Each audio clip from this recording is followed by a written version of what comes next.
पूर्णिया में रैली हो रही है वो बीजेपी को चुनौती देने के लिए नहीं हो रही है, बल्कि अपने मुस्लिम वोट बैंक को बचाने के लिए रैली हो रही है। इसलिए बीजेपी को चुनौती देने के लिए रैली नहीं हो रही है, बल्कि अपने वजूद को बचाने के लिए, अपने मुस्लिम वोट बैंक को सुरक्षित रखने के लिए रैली हो रही है। इस समय उन्होंने ऐलान किया था कि अगर हम चुनाव नहीं जीते तो मंत्री पद से इस्तीफा दे देंगे।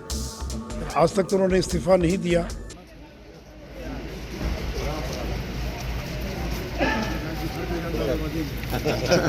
चलो है तो धक्का नहीं तो हम गिर जाएंगे। प्रणाम प्रणाम। नमस्कार, आप देखना शुरू कर चुके हैं लाइव सिटीज को। मेरा नाम अभिषेक है। बिहार सरकार के मंत्री ने विवादित बयान दिया था अग्निवीरों को लेकर। एक विवादित बयान दिया था जिसको लेकर बिहार में सियासत गर्म हो गई है। बीजेपी ने साफ साफ कहा कि ऐसे मंत्री को तो तत्काल बर्खास्त कर देना चाहिए मंत्रिमंडल से और इन पर देशद्रोह का मुकदमा होना चाहिए। और क्योंकि ऐसे मंत्रियों के कारण लोग हंसते हैं कि बिहार में कैसे लोगों को मंत्री बना दिया गया। हंसते हैं लोग कि कैसे लोगों को मंत्री बना दिया गया। वहीं पूर्णिया में जो महागठबंधन की रैली है उस पर निशाना साधा है कि मुस्लिम वोट बैंक के लिए ये रैली की जा रही है।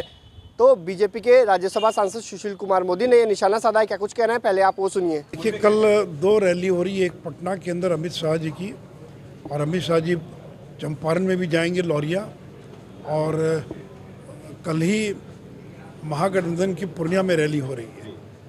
तो जब पूर्णिया में रैली हो रही है वो बीजेपी को चुनौती देने के लिए नहीं हो रही है, बल्कि अपने मुस्लिम वोट बैंक को बचाने के लिए रैली हो रही है। क्योंकि पिछले दिनों ओवैसी की पार्टी ने और 5 सीटें जीत रही थी उस इलाके के अंदर, और 1 दर्जन से ज़्यादा सीटें जो है वो महागठबंधन हार गया था राजद कांग्रेस इस इलाके में ओवैसी के कारण।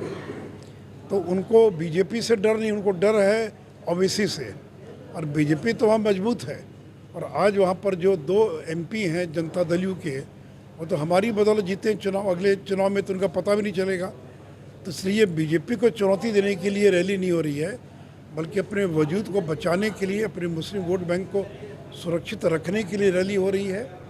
और जितनी भीड़ हम लोगों ने जुटाई थी आज से 3 माह पूर्व अमित शाह की जब रैली हुई थी पूर्णिया में, उसका 10वां हिस्सा भी ये लोग जुटा नहीं पाएंगे।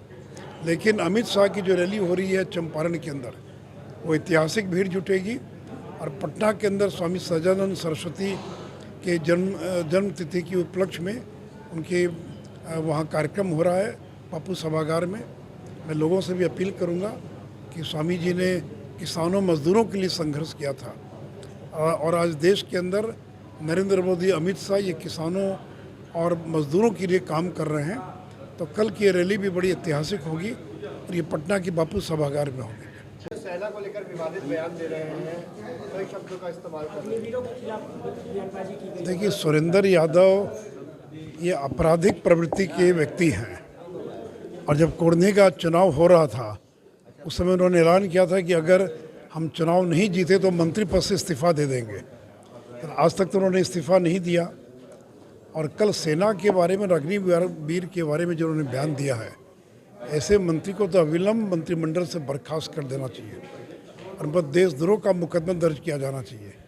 कोई मंत्री यह कहे, और जिस भाषा का प्रयोग किया अग्निवीरों के लिए, अरे ये भी सैनिक हैं, और उन सैनिकों के बारे में जिस प्रकार की अभद्र गाली वाले शब्दों का इस्तेमाल करना, ये बिहार की बदनामी है। लोग हंसते हैं कि बिहार में कैसे लोगों को मंत्री बना रखा है जो सेना के बारे में इस प्रकार की टिप्पणी करते हैं। देखिए, सेना के बारे में कोई राजनीति नहीं होना चाहिए और सेना पर कभी सवाल भी नहीं उठना चाहिए। लेकिन ये राष्ट्रीय जनता दल के लोग हैं जिन्होंने सेना पर भी उंगली उठाई, और जिसमें सर्जिकल स्ट्राइक हुई उसमें यही लोग थे जो सबूत मांग रहे थे कि सर्जिकल स्ट्राइक हुई कि नहीं हुई। तो उन्होंने कल जिस प्रकार का बयान दिया अग्निवीरों के बारे में, वो बहुत ही शर्मनाक है, और ऐसे मंत्री को विलंब मंत्रिमंडल से बर्खास्त कर देना चाहिए। इससे पहले भी आरजेडी के कई मंत्री बयान दे चुके हैं, जेडीयू के भी। सर, अमित शाह कल आ रहे हैं सर। तो आपने सुना कि बीजेपी के राज्यसभा सांसद सुशील कुमार मोदी ने क्या कुछ कहा, कई सारी बातों को उन्होंने कहा। महागठबंधन की रैली पर निशाना साधा है। वहीं अमित शाह का कार्यक्रम ऐतिहासिक होगा, इसकी बात कही है उन्होंने। वहीं महागठबंधन के जो मंत्री हैं उनके विवादित बयान पर शर्मनाक बताया है और साफ साफ कहा है कि मंत्रिमंडल से तत्काल ऐसे मंत्री को बर्खास्त कर देना चाहिए। बने रहिए लाइव सिटीज़ के साथ। हमारे यूट्यूब चैनल को सब्सक्राइब करिए, फेसबुक पेज को लाइक करिए।